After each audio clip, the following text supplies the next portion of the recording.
here, when I come down here, it means that I've been struggling to try and get to terms with something in my head, and I'll make sure none of you fall asleep.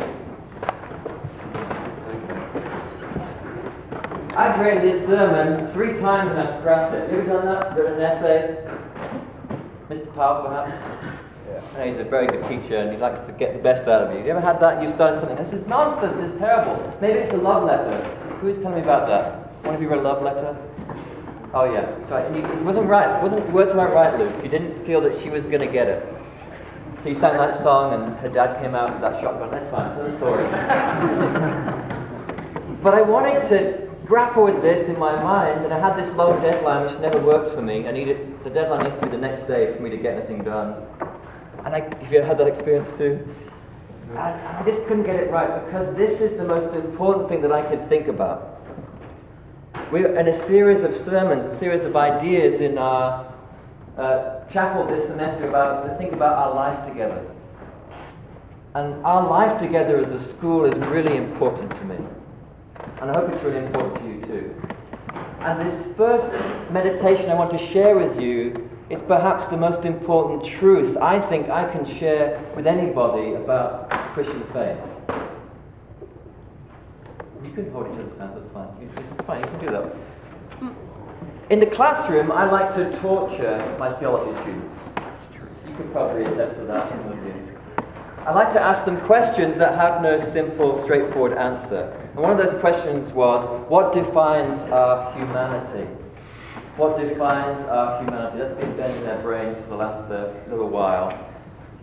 And I think if I was going to answer that question, I'd want to start with something rather frustrating perhaps, is how I think that we misunderstood the answer to that question in 21st century America, in fact the 21st century Western world. Because I think we have a fundamental misunderstanding of what it means to be a human being, because we think of being human as being an individual, a self-contained entity. And there may be lots of reasons for that. The Industrial Revolution, the rise of a person as an economic unit that is productive within itself, the idea of health and justice has something to do with crime or illness, that it's about individuals and not about communities. It could be to do with our education or our church system, the idea of individualized salvation or self-betterment. But I think that's a mistake, and I want to offer an example of that might illustrate it to you. How many of you have your own rooms at home? Put your hand. You have your own room. I'm very jealous, retrospectively, because I shared a room with my brother for most of my life. How many of you share a room, by the way? How many of you share that pain? Watch out in the night. My brother used to throw things at me. I'd wake up with a sneaker on my head or something like that. If you have your own room, how many of you like to make that space your own space? Decorate it yourselves. Any of you like to do that? I mean, the rest of you like to have your parents decorate your bedrooms? Weird people. Anyway, how many of you like to have your own music playing on your iPod when you go to your room? Your own posters on the wall? Your own clothes? How many of your parents buy your clothes for you and choose what you wear? Luke, that's why she didn't say yes. In many ways, economically, culturally, psychologically, socially, our room, our bedroom, is an extension of ourselves. Sometimes in physical ways.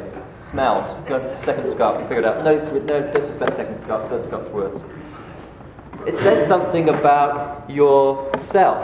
And it's not cool, is it, to have your parents come in and clean things up, or move things around and say, I've been thinking about your room, thinking of pastels, pink and yellow, and I thought maybe we'd have, it's not good. Get out of my zone, Mum or Dad, that doesn't work for me.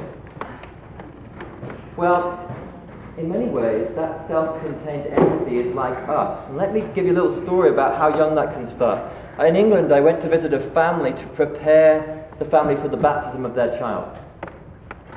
And as we went on, they began to describe how little Johnny, we'll call him, needed his own space. So under the stairs, they created a little entertainment room for him. They had its own Xbox, its own iPod sound system, its own flat screen TV on the wall, its DVD player. beanbags, everything. Little Johnny also had a bedroom upstairs.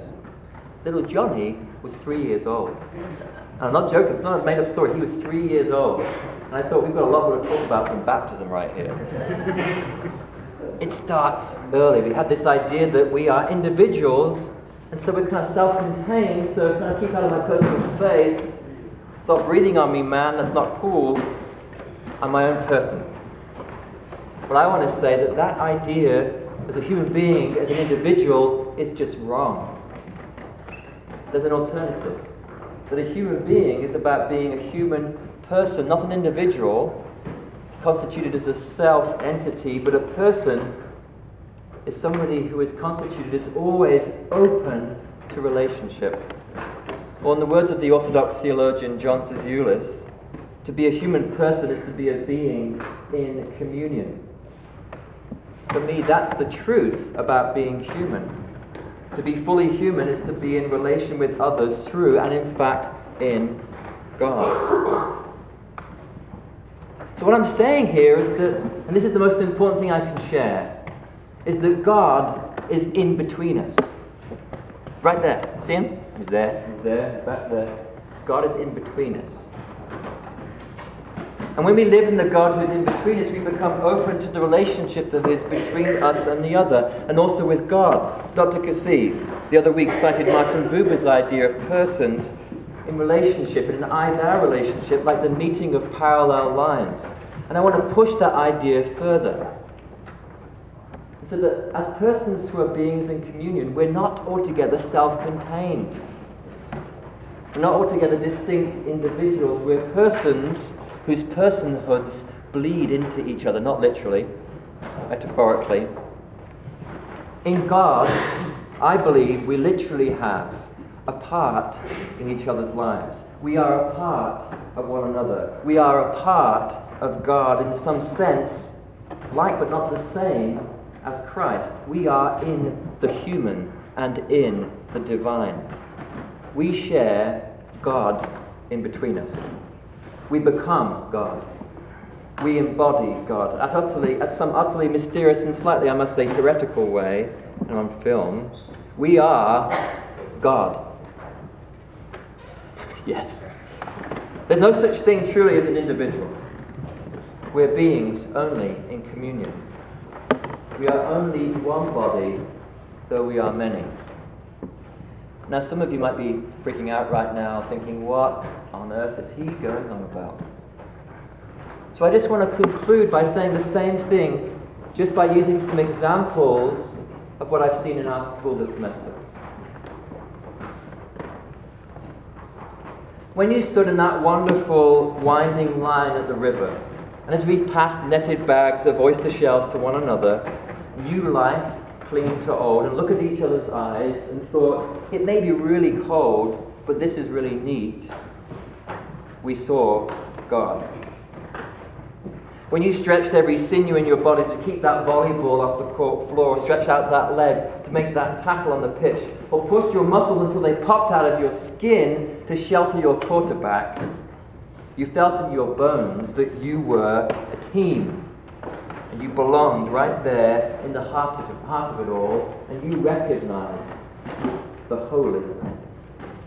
And when you climbed that trail to the top of the mountain that seemed to go on for eternity, with each peak not revealing the summit, but yet another way to go up, and you still reached out your hand to that kid you never really talked to that much, but who you knew was struggling even to stand, to pull him up, to make it to that summit together. You lived the God who lives in between the two of you.